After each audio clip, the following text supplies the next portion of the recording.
فاعوذ باللہ من الشیطان الرجیم بسم اللہ الرحمن الرحیم قال اللہ تبارک و تعالی فی القرآن المجید والفرقان الحمید یؤتی الحکمۃ من یشاء ومن یؤت الحکمہ فقد اوتی خیرا کثیرا وما یذکر الا اولو الالباب صدق اللہ مولانا العظیم وبلغنا رسولہ النبی الکریم الامین المکین الرؤوف الرحیم ونحن علی ذلک لمن الشاہدین والشاکرین والحمد للہ رب العالمین ان اللہ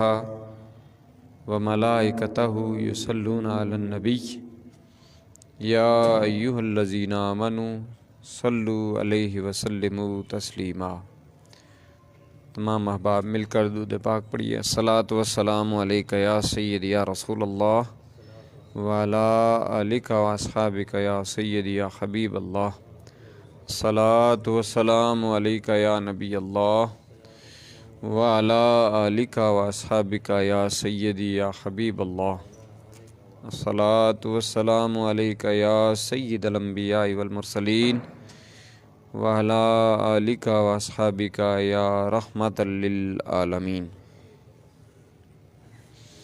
یا رب صلی وسلم دائما ابدا علی حبیبک خیر الخلق کلہم والحبیب الذی ترجی شفاعتہ لکل حول من الاحوال مقتحم۔ یا رب بالمصطفیٰ بلغ مقاصدنا واغفر لنا ما مضی یا واسع الکرم۔ یا رب صلی وسلم دائما ابدا علی حبیبک خیر الخلق کلہم۔ اللہ رب العزت کی حمد و ثنا اور اللہ کے پیارے محبوب حضور نبی اکرم نور مجسم رحمت دو عالم شفیع معظم احمد مجتبی محمد مصطفیٰ صلی اللہ علیہ وآلہ وسلم پر درود و سلام کا نذرانہ عرض کرنے کے بعد محترم سامعین و حاضرین، اللہ رب العزت نے اپنے پاک کلام میں ارشاد فرمایا ہے کہ یؤتی الحکمہ من یشاء ومن یؤت الحکمہ فقد اوتی خیرا کثیرا، کہ اللہ حکمت دیتا ہے جسے چاہے، اور جسے حکمت ملی اسے بہت بھلائی ملی۔ وما یذکر الا اولو الالباب، اور نصیحت نہیں مانتے مگر عقل والے، عقل استعمال کرنے والے، سمجھ بوجھ رکھنے والے، وہی نصیحت حاصل کرتے ہیں، عبرت حاصل کرتے ہیں، اور جو نصیحت عبرت نہیں پکڑتے وہ گویا عقل بھی نہیں رکھتے۔ حکمت، دانائی سب سے بڑی اللہ کا خوف اور اللہ کی رضا کے حصول کے لیے جد و جہد اور کوشش ہے۔ کہ آپ صلی اللہ علیہ وسلم کا فرمان ہے کہ رأس الحکمت مخافۃ اللہ، کہ حکمت کی جو دانائی کی جو چوٹی ہے وہ اللہ کا خوف ہے، اور اللہ ہی کا خوف یہ وہ چیز ہے کہ جو آدمی کو دنیا کے اندر بھی کامیاب بنا دیتی ہے اور آخرت کے اندر بھی کامیاب بنا دیتی ہے۔ اور حضور نبی پاک صلی اللہ علیہ وآلہ وسلم نے دنیا اور آخرت کی کامیابی کا اور اللہ کی نعمتوں کا ذکر کرتے ہوئے فرمایا ہے کہ اربع من اوتیہن فقد اوتی خیر الدنیا والآخرہ، کہ چار چیزیں جس کو عطا کر دی گئیں، جسے 4 چیزیں مل گئیں تو اسے دنیا اور آخرت کی بھلائی اور خیر خواہی مل گئی۔ اربعن 4 چیزیں من اوتیہن، جس کو وہ دے دی گئیں، جس کے حصے میں وہ آ گئیں، فقد اوتیا خیر الدنیا والآخرہ، تو دنیا اور آخرت کی بھلائیاں اور خیر خواہیاں اس کے مقدر کے اندر آ گئیں، اس کے مقدر بن گئیں۔ وہ 4 چیزیں کون کون سی ہیں؟ پہلی، نبی پاک صلی اللہ علیہ وآلہ وسلم نے ارشاد فرمایا کہ قلباً شاکراً، قلب کہتے ہیں دل کو، قلباً شاکراً،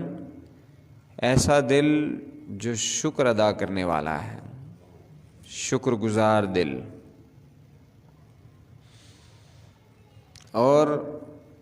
یہ شکر سب سے پہلے تو اللہ تعالیٰ کی ذات کا،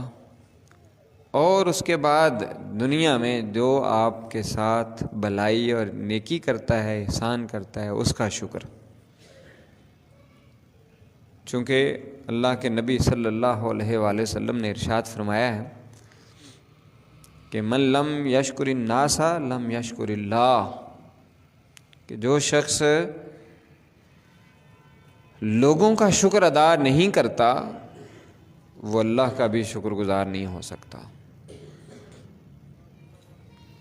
دنیا کے اندر رہتے ہوئے ایک دوسرے کی حاجت اور ضرورت پیش آتی رہتی ہے، اسباب یہ اللہ تعالیٰ ہی نہیں بنائے ہیں، انسان بھی ایک دوسرے کے لیے معاونت کرتے ہیں، اور حکم ہے تعاون علی البر والتقوی، نیکی کے معاملے میں، تقوی کے معاملے میں ایک دوسرے سے تعاون کرو، ایک دوسرے کی مدد کرو۔ ولا تعاونوا علی الاثم والعدوان، گناہ اور برائی کے کام میں، دشمنی والے کاموں کے اندر ایک دوسرے کی معاونت نہ کرو۔ نیکی کرنا، کسی کے ساتھ خیر خواہی کرنا، یہ اچھا خلق ہے، اچھی بات ہے، لیکن جس کے ساتھ نیکی کی گئی ہے وہ اگر اس کا شکریہ ادا نہیں کرتا تو نبی پاک صلی اللہ علیہ وسلم نے فرمایا وہ اللہ کا بھی شکر ادا نہیں کرتا۔ اس لیے بندوں کا بھی شکر گزار ہونا چاہیے کہ جس شخص نے آپ کے ساتھ نیکی کی ہے، بھلائی کی ہے، آپ کی خیر خواہی کی ہے، تو الٹا اسی کو نقصان پہنچانا بجائے اس کے کہ اس کا شکر گزار ہونے کے اسی کو آنکھیں دکھانا، یہ اچھے لوگوں کا کام نہیں ہے۔ حضور نے فرمایا کہ جو لوگوں کا شکر گزار نہیں وہ اللہ کا بھی شکر گزار نہیں ہو سکتا۔ تو قلباً شاکراً، شکر گزار دل، یہ اللہ کی بڑی نعمت ہے، بہت بڑی نعمت ہے۔ چونکہ جو شخص اللہ کا شکر گزار ہے اور ایسا دل رکھتا ہے کہ جو شکر ادا کرنے والا ہے، کہ دل کے ساتھ بندہ ہر وقت شکر گزار رہتا ہے، وہ مایوسی اختیار نہیں کرتا۔ اور اللہ کا وعدہ ہے وَإِن شَكَرْتُمْ لَأَزِيدَنَّكُمْ، اگر تم شکر ادا کرو گے میں اپنی نعمتیں اور بڑھا دوں گا، اس کے اندر کثرت کر دوں گا۔ لیکن اگر ناشکری کی پھر اللہ کی پکڑ اور اللہ کا عذاب بھی بڑا سخت ہے۔ اس لیے شکر گزار ہونا، بنی اسرائیل کے اوپر جو مختلف عذاب آئے وہ یہی تھے کہ ناشکرے تھے، اتنی نعمتیں دیں، بنا بنایا آسمان سے کھانا آ جاتا، پانی مانگا تو زمین سے چشمے جاری ہو گئے، کتنی بڑی فضیلت تھی اللہ تعالیٰ کے نبی صلی اللہ علیہ وسلم۔ دریا ہے، سمندر ہے اور دریا ہے، وہ پار کرنا ہے تو حکم کہ عصا مارو رستہ دے دے گا، پانی ادھر کا ادھر، ادھر کا ادھر، درمیان سے خشک جگہ دے دی، جاؤ گزر جاؤ۔ اور جو ہی پیچھے وہ فرعون کا لشکر اس کے اندر داخل ہوا، پانی کو حکم ہوا، مل گیا۔ کتنی اللہ تعالیٰ کی نہیں، لیکن پھر بھی شکر گزار نہیں، شکر گزاری کا جذبہ نہیں تھا۔ پھر ذلت مسکنت ڈال دی گئی، ذلت میں پریشانی کے اندر مارے مارے پھرتے رہے، مختلف عذابوں کا شکار۔ اللہ کا شکر گزار ہونا یہ اللہ کی بڑی نعمت ہے، اس لیے ہر معاملے میں اللہ کا شکر ادا کرتے رہیں۔ اور جو شخص شکر گزار نہیں ہوتا وہ بے چین رہتا ہے اور سکون نہیں ہوتا۔ آج ہمیں ہماری زندگیوں سے جو سکون غائب ہے اس کی سب سے بنیادی وجہ یہی ہے کہ ہم شکر گزاری کے جذبے سے عاری ہیں۔ اللہ کی اتنی نعمتیں ہیں جو اللہ نے ہم پر عطا کی ہوئی ہیں، لیکن ہمارا دھیان اس طرف نہیں جاتا ہے، جو نہیں ملی ہوئی ان کی طرف جاتا ہے۔ جو نعمتیں ہمارے پاس نہیں ہیں ان کی طرف ہماری کوشش ہوتی ہے اور دھیان ہوتا ہے، لیکن جو ملی ہوئی ہیں ان کا شکریہ ادا نہیں کرتے۔ جب یہ کیفیت ہوتی ہے تو پھر بندہ بے چین رہتا ہے، اور یہی وہ چیز ہے کہ جو قناعت پسندی ہے، یہ جس کے پاس ہو، جو کچھ اللہ نے دیا ہوا ہے، اگر اسی کے اوپر بندہ اللہ کا شکر گزار رہے تو مطمئن رہتا ہے۔ کنٹینٹمنٹ اسی چیز کا نام ہے کہ جو کچھ یا باری تعالیٰ تو نے دیا ہوا ہے تیرا اس پر بڑا احسان ہے، شکر ہے۔ جب یہ جذبہ ہوتا ہے تو اللہ کا وعدہ ہے کہ میں پھر اپنی نعمتوں کے اندر اور اضافہ کر دوں گا۔ لیکن پہلے دی ہوئی نعمتوں کی طرف دھیان ہی نہ ہو اور یہی خیال ہو کہ ہم بس کچھ نہیں، جس سے بھی پوچھیں جی حالات بڑے خراب ہیں، کاروبار ہے تب بھی بڑے پریشان، کوئی ملازمت پیش آیا تب بھی وہ بڑے پریشان ہے جی۔ کیوں؟ کیونکہ ہمیں اللہ تعالیٰ نے جو کچھ دیا ہوا ہے اس پر ہمارا دھیان ہی، توجہ ہی نہیں ہے۔ اس کی مثال ایک میں آپ کے سامنے رکھتا ہوں۔ ایک ملازم تھا بادشاہ کا، جو بادشاہ کا تخت وغیرہ سیدھا کرتا تھا، بڑا خوش باش، کتنی کہ اس کی بیچارے کی ہوگی جو تنخواہ وغیرہ، معمولی تنخواہ، لیکن دیکھنے والے کہنے لگے یار بڑا خوش باش رہتا ہے، ہر وقت ہنس ہنس کے اور بڑی خوش اخلاقی کے ساتھ، دلچسپی کے ساتھ اپنا کام کرتا ہے اور ایکٹیو۔ انہوں نے کہا ہے کہ یہ اصل میں ایسے ہے کہ یہ جو اس کے پاس نعمت نہیں ہے اس کے بارے میں فکر مند نہیں ہے، اگر اس کو بھی یہ فکر لگ جائے تو اس کی خوشی زائل ہو جائے گی۔ اس نے کہا کہ تجربہ کر کے دیکھ لیں، کہا کر لیں۔ تجربہ کیا گیا، جب رات ہوئی تو اس کا دروازہ نوک کیا اور ایک گٹھڑی 99 اس کے اندر درہم جو ہے نا وہ ڈال دیے، اس دور کے سکے ڈال دیے اور رکھ دی، نوک کیا، اور اس کے بعد کیا ہوا؟ وہ باہر نکلا، اس نے دیکھا کہ تھیلی پڑی ہوئی ہے، اٹھا کے اندر لے گیا، جا کر اس کے اوپر لکھا ہوا تھا کہ اس کے اندر 100 درہم ہیں، لیکن اندر اس کے 99 رکھے، اس نے گنے تو 99، باہر لکھا ہوا تھا 100 ہے۔ اب ایک جو درہم جو نہیں مل رہا تھا اس نے اس کو بے چین کر دیا، کبھی باہر جاتا ہے کبھی اندر جاتا ہے، کبھی باہر دیکھتا ہے، ٹٹولتا ہے، روشنی کرتا ہے کہ کہاں وہ گر گیا۔ قصہ مختصر، ساری رات وہ ایک درہم کو تلاش کرنے میں لگا رہا، نیند بھی پوری نہ ہوئی، ذہنی طور پر بھی پریشان۔ اب 99 جو درہم ملے ان کی خوشی اس ایک درہم کے نہ ملنے کی وجہ سے زائل ہو گئی، نیند بھی گئی، چین بھی گیا، سکون بھی ختم ہو گیا۔ جب اپنی ڈیوٹی پر صبح آیا تو دل ہی نہیں لگ رہا، پریشان ہے۔ اس نے کہا یہ دیکھ لو، حالانکہ پہلے کچھ بھی نہیں تھا، اب اسے 99 درہم مل گئے، لیکن ایک نہ ملنے کی فکر کے اندر جو ہے نا وہ پاگل ہوا ہے۔ یہی کیفیت اس بندے کی ہے کہ جو شکر گزار نہیں ہوتا۔ ہمیں 99 تو کیا، وَإِن تَعُدُّوا نِعْمَتَ اللَّهِ لَا تُحْصُوهَا، اتنی نعمتیں دی ہیں اللہ پاک نے کہ اگر انہیں گننا چاہیں گن نہیں سکتے، لیکن پھر بھی پریشان ہیں، فلاں چیز نہیں ملی، فلاں چیز نہیں ملی، یہ مل جائے نا، پھر وہ مل جاتی ہے، پھر اگلی چیز کی ڈیمانڈ ہو جاتی ہے، وہ مل جاتی ہے پھر آگے بڑھ جاتا ہے، چاہے وہ عہدہ ہو، اختیار ہو، یا کچھ ہو،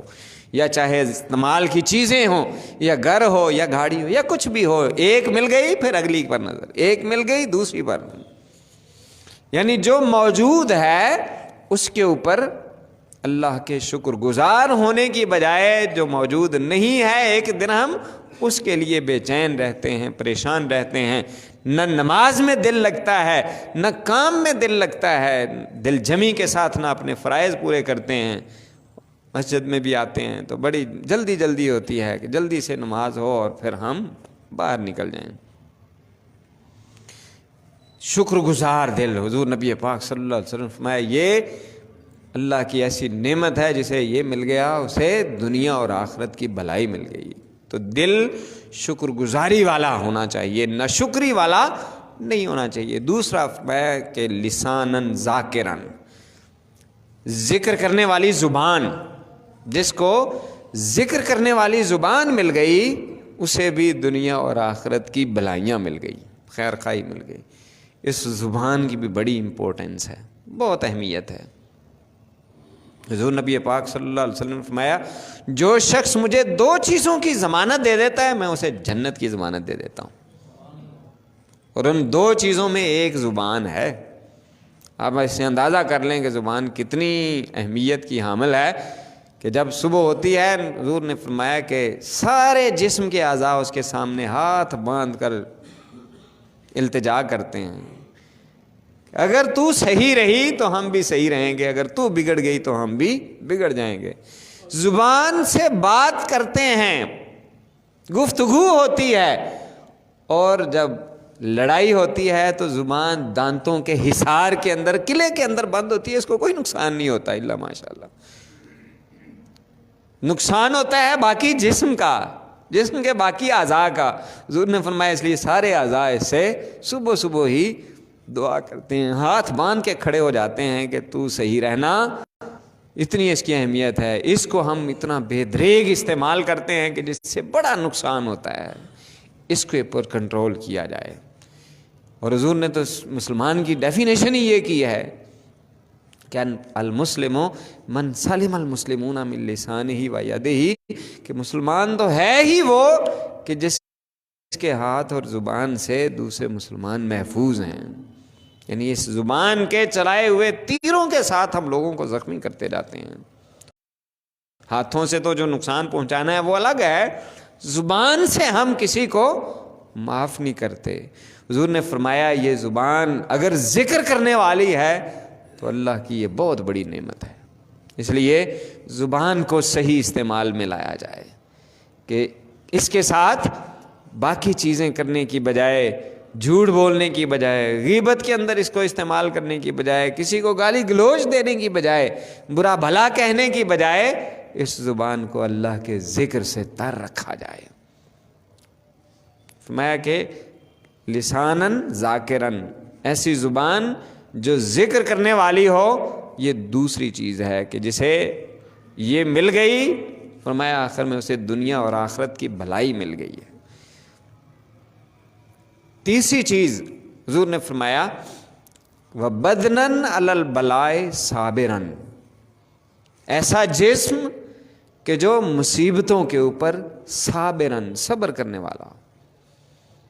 زندگی جہد مسلسل کی طرح کاٹی ہے، چونکہ زندگی کا نام ہی مسلسل جدوجہد ہے، کوشش ہے، کوئی نہ کوئی مسئلہ، کوئی نہ کوئی پرابلم، کوئی نہ کوئی نئی سچویشن اس کو ہینڈل کرنا پڑتا ہے، مشکلات ہوتی ہیں، پریشانیاں ہوتی ہیں، اور اللہ کے دین پر چلتے ہوئے تو اور بھی زیادہ مشکلات آتی ہیں۔ جو جتنا اللہ تعالیٰ کے دین کے اوپر چلتا ہے، شیطان بھی اس کو مختلف حملوں کے ذریعے سے آزماتا ہے، اللہ تعالیٰ کی طرف سے بھی اس پر آزمائشیں آتی ہیں۔ اب دیکھ لیں کہ جتنے بھی اللہ کے نبی اور پیغمبر ہیں، جتنا اللہ کا ان کو قرب حاصل ہے اتنی ہی ان کو آزمائشیں بھی زیادہ تھیں، لیکن ان آزمائشوں سے گھبرانے کی بجائے اگر بندہ اس پر صبر سے کام لیتا ہے تو بدنن علی البلاء صابرن، مصیبتوں پر صبر کرنے والا اگر جسم ہے تو پھر بھی یہ اللہ کی بہت بڑی نعمت ہے۔ اللہ کے بندوں میں، اللہ کے نبیوں میں، اللہ کے اولیاء میں ایسے لوگ ہمیں ملتے ہیں کہ جن کے اوپر بڑی بڑی آزمائشیں آئیں، بڑی بڑی مصیبتیں آئیں، لیکن وہ مستقل مزاج رہے اور پہاڑ کی طرح ثابت قدم رہے، اللہ کے دین کے اوپر ڈٹے رہے، اپنے آپ کو قید و بند کی صعوبتوں کے اندر جو ہے نا مبتلا کر لیا، قید بھی کیے گئے، کوڑے بھی مارے گئے، ذیتیں بھی دی گئیں، مخالفتیں بھی ہوئیں، لیکن وہ ان سب مصیبتوں پر صبر سے کام لیتے رہے۔ انبیاء کرام ہوں یا اولیاء کرام ہوں، ان سب کی آپ ہسٹری دیکھ لیں، پڑھ لیں۔ یہ بھی ایک بہت بڑی اللہ تعالیٰ کی نعمتوں میں سے نعمت ہے کہ اگر بندہ مصیبت کے اوپر صبر سے کام لیتا ہے۔ ہم بے صبرے ہو جاتے ہیں، تھوڑی سی آزمائش آتی ہے، پریشانی آتی ہے تو باہیں ہاتھ پر جو ہے نا سر پہ رکھ کے ہم اس کا اظہار کرنا شروع کر دیتے ہیں، کہ جیسے وہ کہا تھا نا کسی نے کہ ایک اللہ کے نیک بندے کے پاس بندہ آیا تو اس نے سر پر جو ہے نا وہ باندھا ہوا تھا رومال، جب سر میں درد ہوتا ہے تو اس کو باندھنے سے تھوڑا شدت میں کمی آ جاتی ہے۔ کہا یہ کیوں، سر کیوں باندھا ہوا؟ بس وہ سر میں درد ہو رہا تھا۔ کہا کہ مہینے میں اگر ایک دفعہ ہو گیا ہے تو وہ آپ نے اس کا جو ہے نا وہ اظہار پٹی باندھ کر، سر پر کپڑا باندھ کر اس کی جو ہے نا وہ شکایت کرنا شروع کر دی، جو باقی دن اللہ تعالیٰ نے تمہیں صحیح سلامت رکھا تھا اس کا کیا صلہ دیا آپ نے؟ جب شکایت ہوتی ہے تو فوراً اس کا اظہار۔ لیکن جو اللہ کی نعمتیں ہیں اور اللہ کی کرم نوازیاں ہیں، اللہ تعالیٰ نے صحت عطا کی ہوئی ہے، اس کے اوپر کوئی شکر گزاری نہیں ہے۔ نماز کا وقت ہوتا ہے تب بھی ہم اپنے کاموں کے اندر مصروف ہوتے ہیں، یہ نہیں کہ ہم سجدہ شکر ادا کریں، اللہ تعالیٰ کی نعمتوں کا شکر ادا کریں کہ اس نے زندگی کی سانسیں ہمارے اندر جسم کے اندر چلائی ہوئی ہیں اور ہمارا جسم صحیح سلامت ہے، پھر بھی ہم اللہ تعالیٰ کے بلاوے کے اوپر مسجد کے اندر نہ آئیں، نماز ادا نہ کریں، سجدہ ریز نہ ہو، شکر ادا نہ کریں اپنے رب کا، تو اس سے بڑی ناشکری اور کیا ہے؟ کہ سب سے پہلے سوال ہی اسی چیز کا ہونا ہے، اول ما یحاسب بہ العبد الصلاۃ، جو سب سے پہلے جس چیز کا محاسبہ کیا جائے گا، پوچھا جائے گا، وہ نماز ہے۔ نماز میں ہم سستی، اذان ہو رہی ہے، بہت تیر ماریں گے تو وہ بھی بہت کم ہوتا ہے، آپ کہ اگر کوئی ٹی وی لگا ہوا اس کو بند کروا دیتے ہیں، وگرنہ آپ تو وہ بھی نہیں، کوئی پرواہ نہیں، اذان ہوتی ہے تو ہو جائے، بلاوا آتا ہے تو آ جائے، کوئی نہیں، اپنے کاموں میں مصروف ہیں۔ اور پھر اچانک بلاوا آ جاتا ہے، پھر اس کی اناؤنسمنٹ ہو رہی ہوتی ہے، فلاں قضاء الہی سے اس دنیا سے رخصت ہو گیا ہے، اس کی نماز جنازہ فلاں ٹائم پر ہے۔ اس کی ہمیں فکر ہی نہیں ہے کہ قبر میں جانا ہے، آخرت میں جانا ہے، جواب دینا ہے، پوچھا جائے گا نمازیں کیوں نہیں پڑھی، کہاں کیا جواب دیں گے؟ ہم اپنے گپوں میں مصروف تھے، باتوں میں مصروف تھے، کھیل تماشے کے اندر لگے ہوئے تھے، بچوں کے ساتھ کھیل رہے تھے، نہ بچوں کو نماز کی طرف لاتے ہیں، نہ خود نماز کی طرف آتے ہیں۔ تو اپنے جسم کو مصیبتوں کے اوپر صبر کرنے کا ایک تو عادی بنانا، یہ بھی ایک صبر کی صورت ہوتی ہے کہ بندہ اپنا آرائش، اپنا آرام، گرم بستر چھوڑ کر اللہ کی بارگاہ میں سجدہ ریز ہونے کے لیے اٹھ جائے، اس پر بھی صبر کرنا پڑتا ہے۔ جسم کو ٹھنڈے پانی کے ساتھ، اگر گرم پانی اویلیبل نہیں، آج کل تو بہت ساری سہولتیں بھی ہیں، گرم پانی کی بھی سہولت ہے، گیزر گھر کے اندر لگے ہوئے ہیں، مساجد کے اندر بھی سہولتیں ہیں، لیکن حضور نبی پاک صلی اللہ علیہ وسلم نے فرمایا کہ یہ جو اس حالت کے اندر وضو کرنا کہ جب اس کے حالات جو ہے نا وہ سازگار نہ ہو، یہ بھی اللہ تعالیٰ کی بہت بڑی نعمت ہے۔ اور اس آخرت کے اندر اللہ تعالیٰ اپنے عرش کے نیچے سائے کے اندر جو ہے جگہ عطا فرمائے گا، جو شخص یہ مشکل برداشت کرتا ہے، وضو کرتا ہے، نماز کے لیے اپنے آپ کو، اپنے بچوں کو، ان کی تربیت، گھر والوں کو جو ہے نا کوشش کریں کہ نماز کی طرف لائیں، آخرت کی فکر ہر وقت جو ہے وہ لیں۔ اور چوتھی چیز حضور نبی پاک صلی اللہ علیہ وسلم فرمایا جسے دے دی گئی اسے دنیا اور آخرت کی بھلائی اور خیر خواہی مل گئی۔ چوتھی چیز کیا ہے؟ زوجتن، وہ بیوی، لا تبغی حوبن فی نفسہا و مالہی، ایسی بیوی، نیک بیوی کہ جو اپنے نفس کے حوالے سے یا اپنے شوہر کے مال کے حوالے سے گناہ کی خواہش مند نہ ہو، تو وہ بھی اللہ تعالیٰ کی نعمتوں میں سے چوتھی ایک نعمت ہے۔ فرمایا جس کو یہ 4 نعمتیں مل گئیں اسے دنیا اور آخرت کی بھلائیاں اور خیر خواہیاں مل گئیں، دنیا بھی اس کی کامیاب ہے، آخرت بھی کامیاب ہے۔ دیکھیں یہ چیزیں ہمارے پاس ہیں یا نہیں ہیں، شکر کرنے والا دل ہے یا نہیں ہے؟ نہ شکری کے جذبات ہر وقت امڑتے ہیں یا اللہ کی شکر گزاری کے دل کے اندر ہر وقت یہی ہوتا ہے؟ اور اس کا اظہار کیسے ہوگا؟ 5 وقت نماز کے ذریعے سے، لوگوں کے ساتھ نیکی اور بھلائی اور خیر خواہی کے ذریعے سے۔ یہ نہیں کہ زبان سے کہہ دے بندہ ہم بڑا شکر ہے جی، بڑا شکر ہے، اور عمل سے ظاہر ہو کہ ہم اس سے اپوزٹ کر رہے ہیں۔ جب اللہ تعالیٰ کی طرف سے بلاوا آ رہا ہے تو ہم بیٹھے ہوئے ہیں، آرام سے سو رہے ہیں، اپنے کاموں میں مصروف ہیں۔ یہ سارے کام ختم ہو جانے ہیں، جب ہم نے اس دنیا سے چلے جانا ہے، پھر بھی تو یہ کام باقی رہیں گے نا، پھر کون کرے گا؟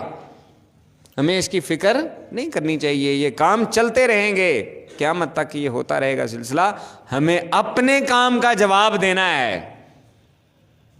کاموں کی فکر کرتی ہیں، کاروبار کی فکر لگی ہوئی ہے، گھر کی فکر لگی ہوئی ہے، ادھر کی فکر ہے، ادھر کی فکر ہے، سارے، لیکن جو ہمارا زندگی کا مقصد ہے اس کو ہم اگنور کیے ہوئے ہیں۔ کہ اللہ نے فرمایا ما خلقت الجن والانس الا لیعبدون، جنوں اور انسانوں کو میں نے بندگی کے لیے، اپنی عبادت کے لیے پیدا کیا ہوا، لیکن ہم اپنے دیگر جو